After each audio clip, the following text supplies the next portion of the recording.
नमस्कार, कंज्यूमर अड्डा में आपका स्वागत है। आपके साथ मैं हूं विपिन भट्ट और आज हम बात करेंगे साइबर फ्रॉड की एक बार फिर। और ये करना जरूरी भी है क्योंकि साल 2022 में साइबर फ्रॉड, अगर मैं मुंबई शहर की बात करूं, 50% का जंप है और पूरे भारत में मामला इससे ज़्यादा अलग नहीं है। कुछ जगहों पर तो शायद ये डबल भी हो गया है। और इन दिनों जिस तरीके से अलग अलग मॉडस ऑपरेंडी यानी पैंतरे अपनाकर साइबर फ्रॉडस्टर जो कभी कॉल करके, कभी कोई मैसेज भेज के, कभी कोई लिंक करके, कभी कोई क्यूआर कोड भेज के, और ना जाने कितने अलग अलग तरीके, रोज नए नए तरीके आ रहे हैं फ्रॉड करने के।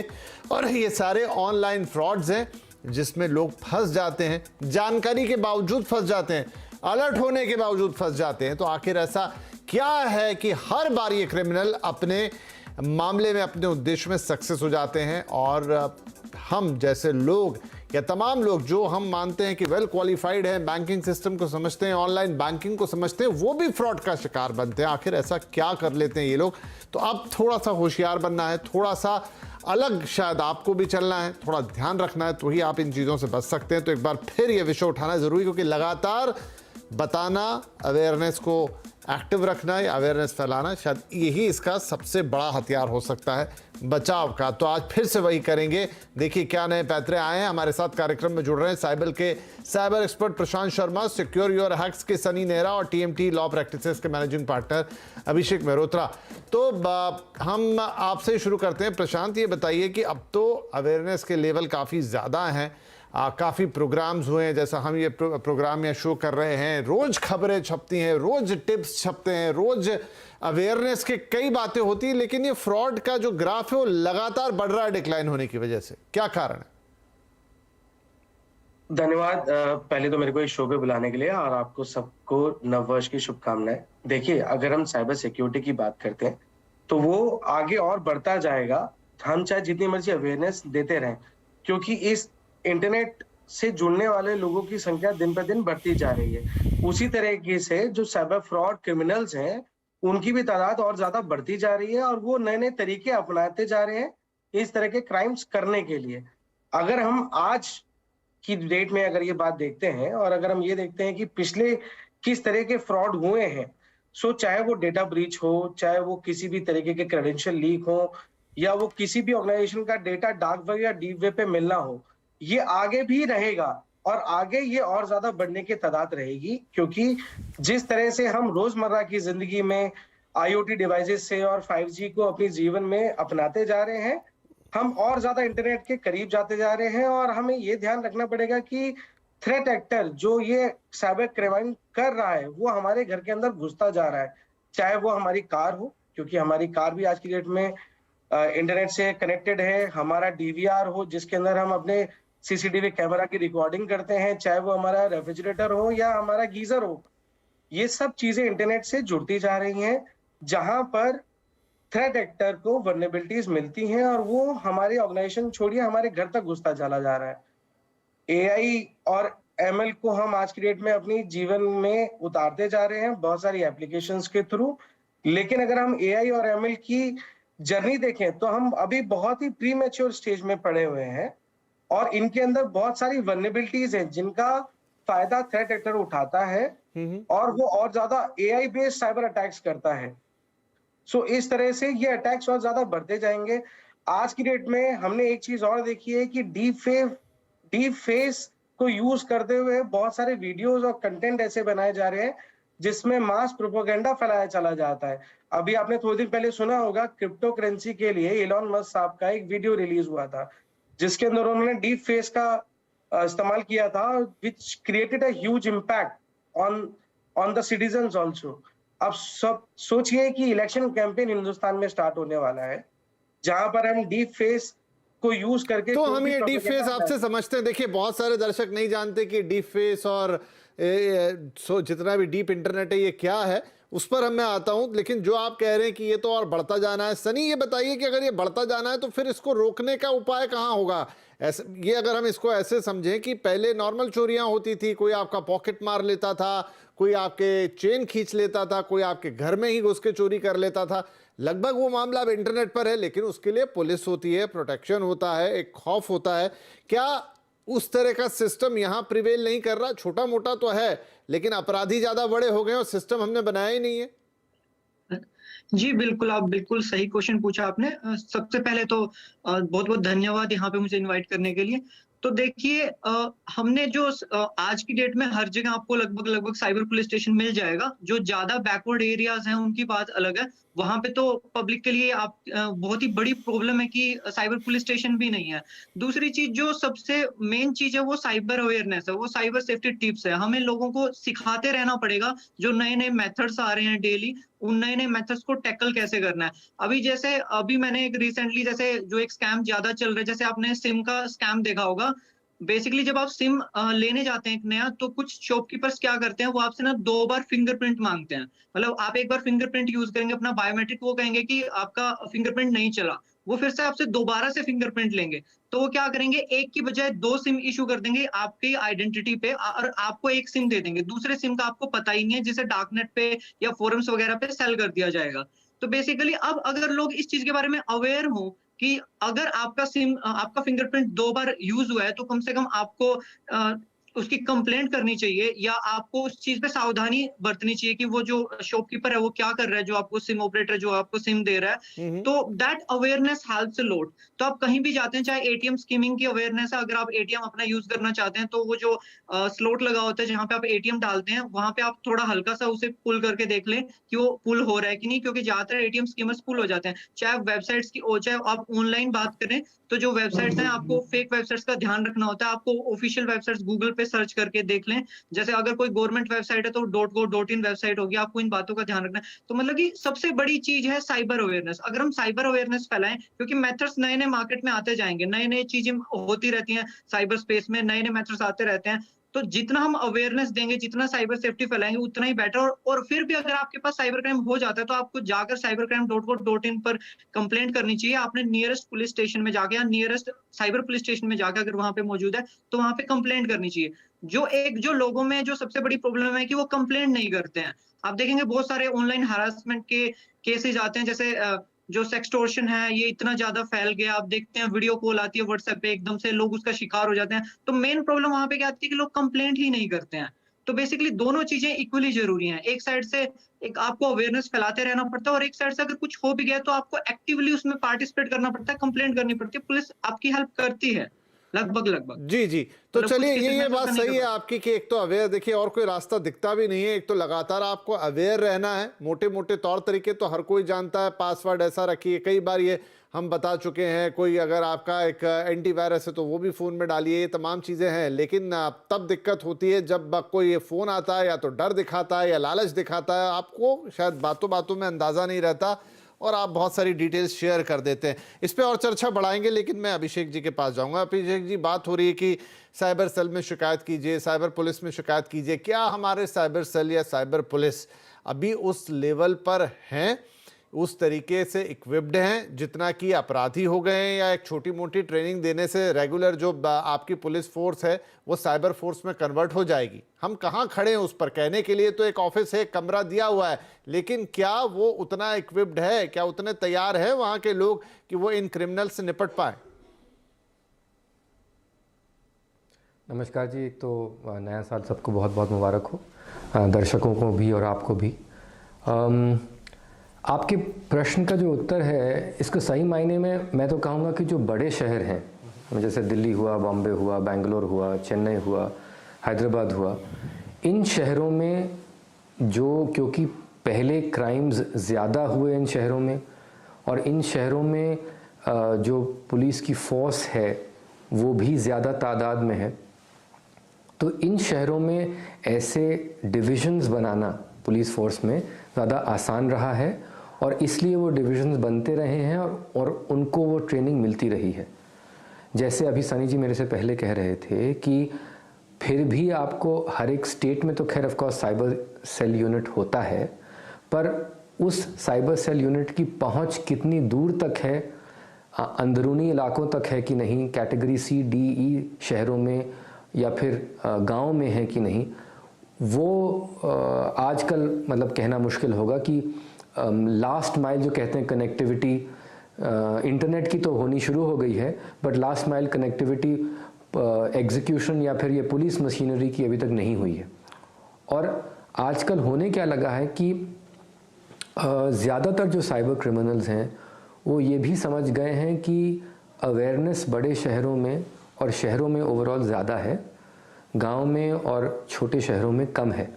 तो ज़्यादा आसान होगा कि उन लोगों को हम टारगेट बनाएं जिन लोगों के पास अवेयरनेस भी कम है। At the end of the day जो मतलब मेन जो मुद्दा इसमें ये है ना कि एज अ कंज्यूमर हम अगर कोई गुड्स या सर्विसेज खरीदने जाते हैं तो जिसके पास भी जा रहे हैं वो सामान खरीदने हम या फिर सर्विस लेने के लिए, या फिर वो या तो इंडिविजुअल है या दुकान है या कोई मॉल है या फिर कोई ऑफिस है, हमेशा एक लेवल होता है ट्रस्ट का, भरोसे का। हम उस भरोसे के बेसिस पर ही कंज्यूमर बनते हैं और वो सर्विसेज कंज्यूम करते हैं। अब लेकिन ये लोग जो साइबर क्रिमिनल्स हैं उस भरोसे का गलत फ़ायदा उठा के आपको आपसे वो पैसा ऐंठने की कोशिश करते हैं। हम सारे ह्यूमन बीइंग्स में एक जिसको कहते हैं ना इनेट सिक्स्थ सेंस एक होती है, हमें एक बेसिक पता लग जाता है कि जिस लेवल की हमारे साथ कॉन्वर्सेशन हो रही है, जो हमारे साथ चीज़ें पूछी जा रही हैं, जो अभी एग्जांपल दिया सनी जी ने कि आपसे दुकानदार 2 बार क्यों बायोमेट्रिक मांग रहा है, आपसे क्यों थंब इम्प्रेशन फिर से मांग रहा है, तो अगर हम उस चीज़ को उसी लेवल पे क्वेश्चन नहीं करेंगे तो हम अपनी एक इनेट सेंस जो होती है उसको हम इग्नोर कर रहे हैं जी। और अगर जहां हमने उसको इग्नोर किया तो हम वो झांसे में ज़्यादा फंस जाते हैं और उसी की वजह से फिर ये साइबर क्रिमिनल्स ज़्यादा तादाद में बढ़ते हैं और इनकी क्रिमिनलिटी बढ़ती है। और जब इनकी क्रिमिनलिटी बढ़ रही होगी, इनके नंबर्स बढ़ रहे होंगे, तो उतने लेवल पे अगर पुलिस फोर्स नहीं बढ़ेगी या उसको ट्रेनिंग नहीं मिलेगी तो फिर वो रेजोल्यूशन नहीं हो पाएगा। ठीक है, तो एक तो है कि आपके साथ घटना घट जाए, आप उसकी शिकायत करें, फिर एजेंसीज हैं वो अपना काम करती हैं। 1930 एक हेल्पलाइन नंबर भी है, बहुत सारा है पेपर में छुपा है कि भाई इस पे जिन्होंने फ़ोन किया और वहाँ पर अगर कोई ट्रांजैक्शन हो गया तो उसको अगर आपने इमीडिएटली रिपोर्ट किया, जैसे अभी सनी कह भी रहे थे, तो बहुत सारी जगह अकाउंट फ्रीज कर दिए जाते हैं, पैसे रिकवर हो सकते हैं। तो रिपोर्ट ज़रूर करें और एक एक्टिवनेस ज़रूर आपको दिखानी पड़ेगी। लेकिन प्रशांत, एक तो है कि अब घटना घटे, लेकिन घटना घटे ही ना। अब मैं आज ही पढ़ रहा था पेपर में और ये मुंबई की खबर है। चलिए, हम अभी बात कर रहे थे कि दूर दराज के इलाकों में अवेयरनेस नहीं है कि यहाँ पर किसी ने अपना आरएसी रिजर्वेशन डिटेल के साथ ट्वीट किया आईआरसीटीसी की साइट पर कि ये कंफर्म नहीं हुआ है। वहाँ पे फ्रॉडस्टर ने देख लिया, उनको फिर फ़ोन किया, 2 रुपये का एक ट्रांजेक्शन करा और करीब 60-65 हज़ार रुपये उनसे निकलवा लिए। तो ये तो आप देखिए, क्योंकि इंटरनेट है, जैसा आप कह रहे हैं, आपकी बहुत सारी चीज़ें वहाँ जाती हैं। आप ट्वीट कर देंगे अपना, आप सिर्फ नंबर आपने डाल दिया या फिर आपने अपने ट्रेन नंबर डाल दिया, उसी को आधार बना के किसी ने कॉल कर लिया। आप किस किस लेवल पे जाके अवेयर रहेंगे कि ये मुझे आईआरसीटी से ही कॉल है या कहीं और से कॉल आ रही है? सबसे पहले तो हमें ये जानना पड़ेगा विपिन जी कि हमें अपनी कोई भी पर्सनल इंफॉर्मेशन ना ट्विटर पे डालनी है, ना किसी सोशल मीडिया प्लेटफॉर्म पे डालनी है। उससे होगा क्या, आपको कोई भी फ्रॉडस्टर फोन करेगा और आपसे किसी ना किसी लिंक पे क्लिक करवाएगा और वो लिंक क्लिक कर जैसे ही आप करेंगे तो आपके अकाउंट से या आपके मोबाइल से कोई डेटा जाके लीक हो सकता है। तो 2023 का एक मंत्र हमें सबको याद रखना है, when in doubt don't click, when in doubt don't click, जिससे आप अपना बच सकते हैं। दूसरा, हमें यह भी जानना पड़ेगा कि जब हम इंटरनेट को यूज नहीं कर रहे हैं तो हमें इंटरनेट से दूर रहना चाहिए, हमें लॉग ऑफ कर देना चाहिए और अपनी कोई भी पर्सनल इंफॉर्मेशन ना डालें। आप अपने पासवर्ड्स और अपने पिन नंबर्स को रेगुलर बेसिस पे चेंज करते रहें। एटलीस्ट 4 बार सोचें जब आप पब्लिक वाईफाई से भी कनेक्ट कर रहे हैं और अपने फोन में जितनी भी सिक्योरिटी एप्लीकेशन है उनको अपडेट करते रहें। हमें इतना जानना पड़ेगा कि हमें ऑर्गेनाइजेशन लेवल पे और इंडिविजुअल लेवल पे बचने के लिए 360 विजिबिलिटी चाहिए। जितना इंडिविजुअल को बचाना जरूरी है उतना ही जरूरी है एक ऑर्गेनाइजेशन का डेटा लीक होना। सो हमें एक ऑर्गेनाइजेशन को मालूम होना चाहिए कि उसके कितने expose credentials already dark web या डीप वेब पे हैं, कितनी उसकी पब्लिक फेसिंग इंटरफेस या एप्लीकेशन जो लोग इस्तेमाल करते हैं, यूजर इस्तेमाल करते हैं, उसके अंदर कितनी वल्नरेबिलिटीज हैं, हमें ये भी देखना पड़ेगा कि उनके कोई कोड्स बाहर तो लीक नहीं है। सो हमें इन सब चीजों का बहुत ही क्रिटिकल तरीके से देखना पड़ेगा और उनके लिए सजग रहना पड़ेगा। तो ये चीजें साथ ही हाँ जी, मेरा हाँ जी। कहना हाँ बोलिए साथ बोलिए। ही मेरा कहना ये भी है कि चाहे वो जैसे अभी मेरे मित्र ने बताया कि हमें एम्प्लॉइज को या इंडिविजुअल्स को ट्रेनिंग देनी चाहिए। एक साइबर सिक्योरिटी हाइजीन को मेंटेन रखने के लिए एक ऑर्गेनाइजेशन को चाहिए कि वो अपने एम्प्लॉइज को रेगुलर बेसिस पे ट्रेन करे, जिससे वो साइबर सिक्योरिटी हाइजीन को पूरी सिस्टम में मेंटेन करके रखें। So I guess training of skilled resources is very much important. चलिए, ये भी इसका एक पहलू है। हमें यहाँ एक छोटा सा ब्रेक लेना होगा, लेकिन ब्रेक के बाद भले ही वो बातें दोहराने वाली लगे, लेकिन आपको आगाह करेंगे कि क्या चीजें हैं जो फर्स्ट लाइन ऑफ डिफेंस हो सकती हैं। आपको क्या कर लेना चाहिए ताकि आप साइबर फ्रॉड से एक हद तक तो बच पाएं। उसके बाद आपकी अवेयरनेस, आपका नॉलेज, आप कितने जागरूक हैं, आप कितने नए तरीकों के बारे में सुन रहे हैं, और जब ज़्यादा तरीकों को आप जानेंगे तो आप एज्यूम भी कर सकते हैं कि कहीं ये जो कॉल आ रही है, कहीं ये जो मैसेज आया, कहीं ये जो मेल आई है, फ्रॉड तो नहीं है। ये इंपॉर्टेंट है। छोटा सा ब्रेक, बातचीत जारी रखेंगे।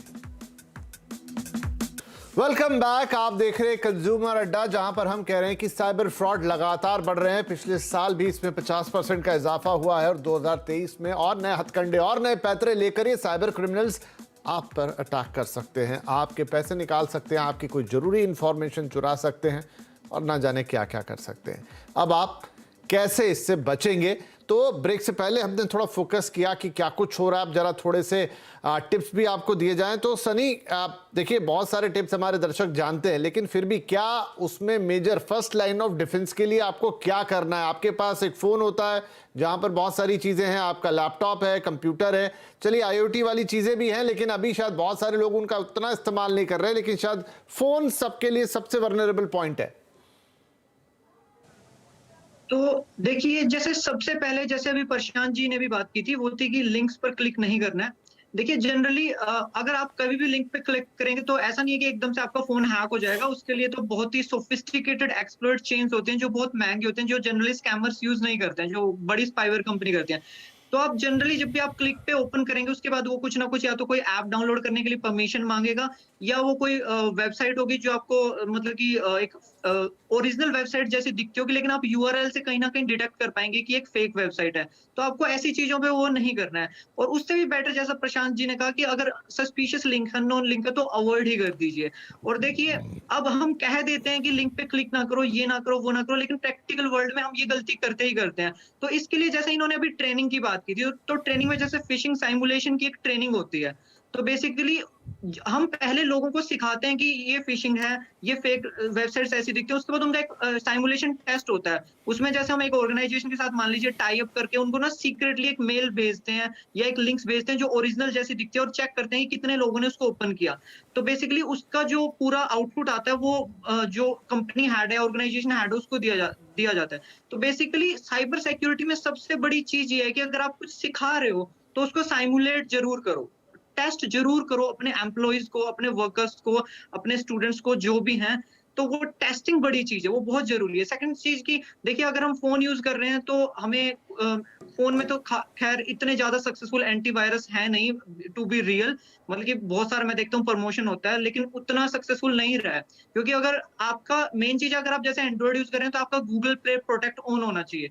ट्रस्ट में, आप कोई भी एंटीवायरस यूज कर लो उसमें आपके एंड्रॉइड फोन में, अगर आपका प्ले प्रोटेक्ट चल रहा है तो प्ले प्रोटेक्ट उससे कहीं ना कहीं बेटर ही परफॉर्म करता है, जो मैंने खुद देखा हुआ है। ऐसे ही विंडोज में आज की डेट में जो विंडोज डिफेंडर है, वो बाय डिफॉल्ट आता है नई विंडोज में, वो और साथ में आप कोई जैसे मालवेयर बाइट्स या इस टाइप का एक एडिशनल टूल डाल लीजिए, उसका कॉम्बो बहुत अच्छा परफॉर्म करता है। और अगर आप एक ऑर्गेनाइजेशन है तो आप थोड़े हैवी टूल्स के लिए जा सकते हैं। आप एक प्रॉपर सोक लगा सकते हैं वहां पे, आप अपना प्रॉपर कोई XDR या फिर कोई भी EDR, and point detection and response system, मतलब आपको थोड़ा सा एडवांस्ड वो वे यूज करना पड़ेगा वहां पे। चलिए, ठीक है, ये सारी चीजें आपको करनी है। 2 वे ऑथेंटिफिकेशन का हम कहते हैं, वो सब लेना है। लेकिन अभिषेक जी, ये तो एक तरीका हो गया जो टेक्निकल है, लेकिन इसमें आधे से ज्यादा, या मैं कहूँ 70% या 80% जो धोखाधड़ी हो रही है वो माइंड गेम है।